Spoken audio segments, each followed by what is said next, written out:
गणेशाय नमः।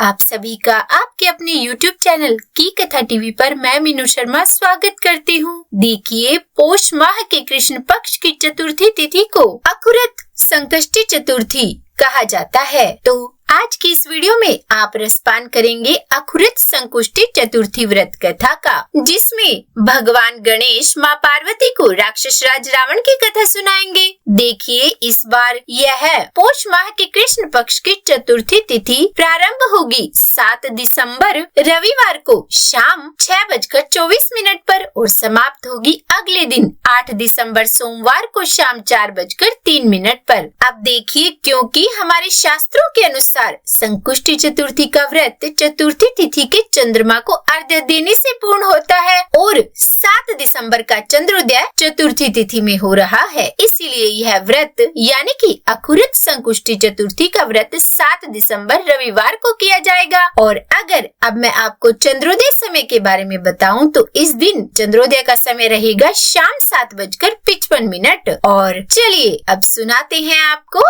अखुरत संकुष्टी चतुर्थी व्रत कथा। तो बोलिए प्रेम से गजानन महाराज की जय। एक समय माता पार्वती जी ने भगवान गणेश से पूछा कि हे पुत्र, पौष माह में किस गणेश की पूजा किस तरीके से करनी चाहिए और उस दिन क्या भोजन करना चाहिए, यह आप मुझे संक्षेप में बतलाइए। तब श्री गणेश जी ने कहा कि हे महादेवी, पौष मास की चतुर्थी विघ्न विनाशिनी होती है। उसमें लंबोदर नामक गणेश की पूजा करके भोजन के रूप में केवल गौमूत्र ही पीना चाहिए। व्रती को दिन भर शांत भाव से निराहार रहकर व्रत करना चाहिए। दिन में सोना नहीं चाहिए, ब्रह्मचर्य का पालन करना चाहिए और रात्रि में पूजन के बाद ब्राह्मण को भोजन कराना चाहिए। देखिए, व्रती को चाहिए कि दुग्ध निर्मित खीर में शुद्ध घी मिलाकर गणपति मंत्र से हवन करे। ऐसा करने से वह शासक को भी अपने वशीभूत कर सकता है। और इसी संबंध में मैं आपको एक प्राचीन कथा सुनाता हूँ, ध्यान पूर्वक सुनिए।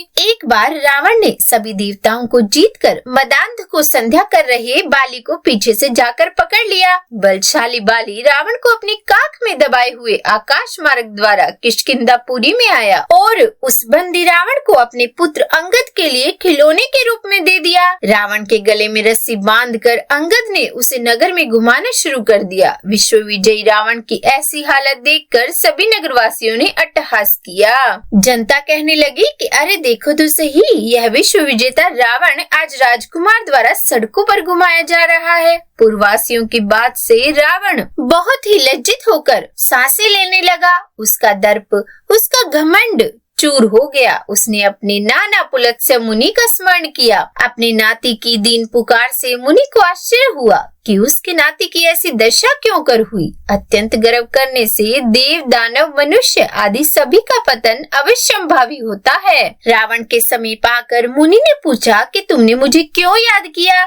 तब रावण ने कहा कि हे नाना जी, देवताओं को जीतने के कारण मुझे बहुत अभिमान हो गया था और उसी गर्व के कारण मेरी यह दुर्गति हुई है। मैंने संध्या करते हुए एक वानर राज को देखा। पश्चिमी महासागर के तट पर मैंने उसे पीछे से पकड़ने की चेष्टा की, परंतु मैं ही उसके द्वारा पकड़ लिया गया। मुझे उसने यहाँ लाकर गले में रस्सी बांधकर अपने लड़के को खेलने के लिए दे दिया।